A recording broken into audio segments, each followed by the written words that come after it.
सोचिए भारतीय राजनीति में एक ऐसा नाम जो पर्दे के पीछे से ही सत्ता का पूरा खेल पलट देता है। एक ऐसा रणनीतिकार जिसने प्रधानमंत्री बनाने में मदद की, मुख्यमंत्री बदलवाए और देश की लगभग हर बड़ी पार्टी के साथ काम किया। आज हम प्रशांत किशोर की इसी कहानी को समझने की कोशिश करेंगे जो विरोधाभासों से भरी हुई है। तो सवाल यही उठता है कि सत्ता के इतने सारे चेहरों के पीछे ये असली चेहरा किसका है? कौन है प्रशांत किशोर? क्या वो एक आदर्शवादी हैं, एक आइडियोलॉग, या फिर सिर्फ एक पॉलिटिकल मर्सनरी जिसका एक ही मकसद है जीत, चाहे किसी भी कीमत पर? या फिर कहानी कुछ और ही है? उनकी पहुंच का अंदाजा लगाना हो तो जरा इस लिस्ट पर एक नजर डालिए। मतलब एक तरफ नरेंद्र मोदी तो दूसरी ही तरफ ममता बनर्जी, एक तरफ नीतीश कुमार तो दूसरी तरफ एम.के. स्टालिन। उन्होंने भारतीय राजनीति के हर एक ध्रुव के साथ काम किया है और यही बात उन्हें इतना दिलचस्प और उतना ही ज्यादा विवादास्पद भी बनाती है। तो चलिए आज हम उनके करियर के इन अलग अलग पड़ावों को करीब से देखेंगे।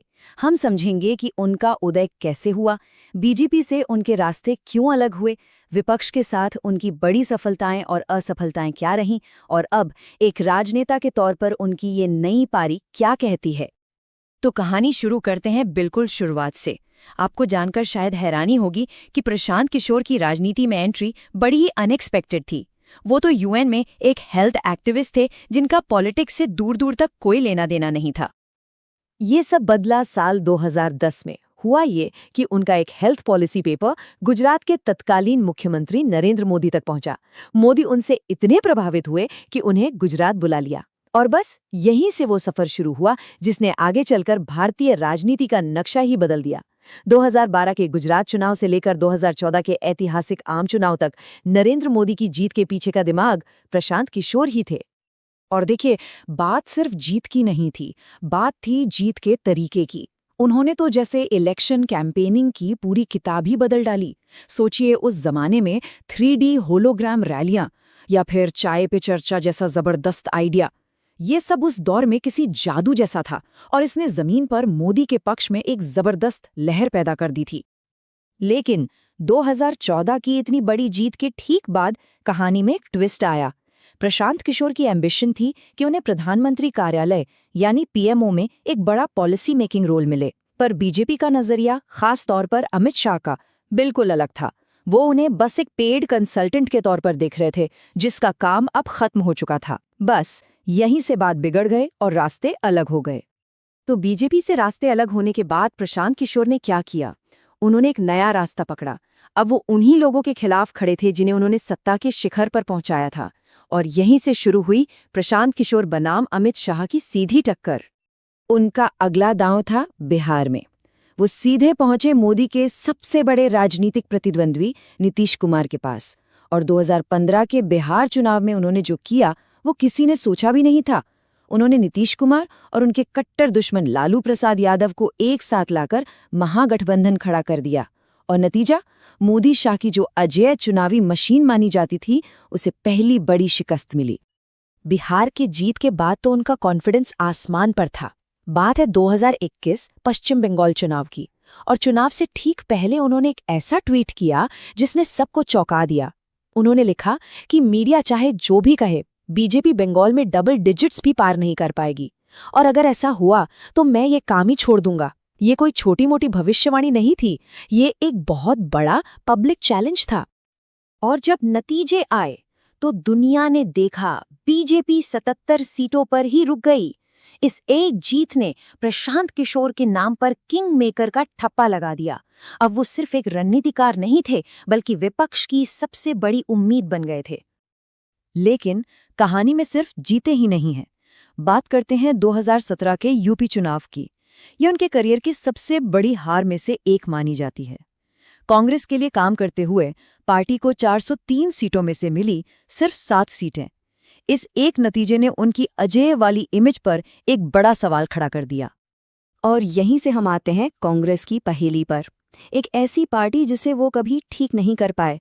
मतलब कोशिशें तो कई बार हुई, उन्होंने पार्टी के साथ जुड़ने की, उसे बदलने की कई बार कोशिश की, लेकिन हर बार बात किसी न किसी वजह से बिगड़ गई। देखिए, उन्होंने कांग्रेस को रिवाइव करने के लिए एक पूरा ब्लूप्रिंट दिया था। उनके सुझाव बड़े रैडिकल थे, जैसे पूरे संगठन को टॉप टू बॉटम बदल दो, CWC में इलेक्शन कराओ, जमीनी कार्यकर्ताओं को ताकत दो और सबसे बड़ी बात, गांधी परिवार के इर्द गिर्द जो गुट है, जो कोटरी है, उसे खत्म करो। ये कांग्रेस के लिए किसी शॉक थेरेपी से कम नहीं था। तो फिर डील क्यों नहीं हुई? बात आकर अटकी कंट्रोल पर। किशोर चाहते थे पूरी आजादी, फुल ऑपरेशनल फ्रीडम। वो सीधे कांग्रेस प्रेसिडेंट को रिपोर्ट करना चाहते थे। पर कांग्रेस ने उन्हें क्या ऑफर किया? एक एम्पावर्ड एक्शन ग्रुप में एक सीट, बस। किशोर के लिए ये काफी नहीं था और ये कहानी भी यहीं खत्म हो गई। तो अब पर्दे के पीछे के रणनीतिकार से प्रशांत किशोर सामने आ गए हैं। पिछले कुछ सालों में वो एक पब्लिक फिगर बन गए हैं। वो टीवी पर भविष्यवाणियां करते हैं, बिहार में पदयात्रा करते हैं और तो और अब उन्होंने अपनी पार्टी भी बना ली है। 2024 के आम चुनावों को ही ले लीजिए। उन्होंने एक और बड़ी प्रेडिक्शन की, बड़े कॉन्फिडेंस के साथ कहा कि बीजेपी को 303 या उससे भी ज्यादा सीटें मिलेंगी, मतलब 2019 जैसा ही या उससे भी बेहतर रिजल्ट। लेकिन 4 जून को जो हुआ वो बिल्कुल उल्टा था। बीजेपी 240 पर सिमट गई, बहुमत से काफी दूर। उनकी भविष्यवाणी बुरी तरह गलत साबित हुई और इसने एक पॉलिटिकल एनालिस्ट के तौर पर उनकी क्रेडिबिलिटी पर वाकई में सवाल खड़े कर दिए। और इसी सबके बीच उन्होंने अपना सबसे बड़ा दांव चला। 2 अक्टूबर 2024 को उन्होंने अपनी political party Jan Suraaj launch कर दी। ये एक बहुत बड़ा कदम है। मतलब अब वो किंग मेकर नहीं, बल्कि खुद किंग बनने के खेल में उतर आए हैं। और अब आते हैं इस कहानी के सबसे दिलचस्प और शायद सबसे जरूरी हिस्से पर, प्रशांत किशोर के विरोधाभासों पर। मतलब वो कॉन्ट्रडिक्शंस जो शायद उन्हें सबसे बेहतर तरीके से डिफाइन करते हैं। इसका सबसे ताज़ा उदाहरण है मनीष कश्यप का, उनकी पार्टी में शामिल होना। प्रशांत किशोर ने न सिर्फ उन्हें पार्टी में लिया, बल्कि उन्हें बिहार का बेटा तक कह दिया और उनकी जमकर तारीफ की। लेकिन जरा एक मिनट रुकिए, ये मनीष कश्यप है कौन? और यहीं पर सबसे बड़ा विरोधाभास दिखता है। मनीष कश्यप ये वो शख्स हैं जो महात्मा गांधी के हत्यारे गोडसे की तारीफ करते हैं, जिन पर मुस्लिम विरोधी और भड़काऊ कंटेंट बनाने के गंभीर आरोप हैं। और प्रशांत किशोर जो गांधी की विचारधारा की बात करते हैं, उन्होंने ऐसे इंसान को अपनी पार्टी में जगह दी। और देखिए, ये कोई एक मामला नहीं है, उनका पूरा करियर ही ऐसे विरोधाभासों से भरा पड़ा है। वो कहते हैं वो वंशवाद के खिलाफ हैं, लेकिन काम करते हैं राजनीतिक वारिसों जैसे जगन मोहन रेड्डी और MK स्टालिन के लिए। सेक्युलर मूल्यों की बात करते हैं, लेकिन हिंदुत्व के सबसे बड़े चेहरे नरेंद्र मोदी का कैंपेन चलाते हैं। भ्रष्टाचार के खिलाफ बोलते हैं, लेकिन ऐसे नेताओं के लिए काम करते हैं जिन पर 30 से ज्यादा केस हैं। गांधी के आदर्श और पार्टी में गोडसे के समर्थक।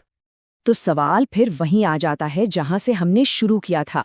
आखिर कौन है प्रशांत किशोर? क्या वो सिर्फ एक राजनीतिक सौदागर हैं जिसके लिए जीत ही सब कुछ है, या एक मिसअंडरस्टूड विचारक जिसे शायद हम समझ नहीं पा रहे, या फिर इन सारे विरोधाभासों के साथ वो ही भारतीय राजनीति का नया चेहरा है?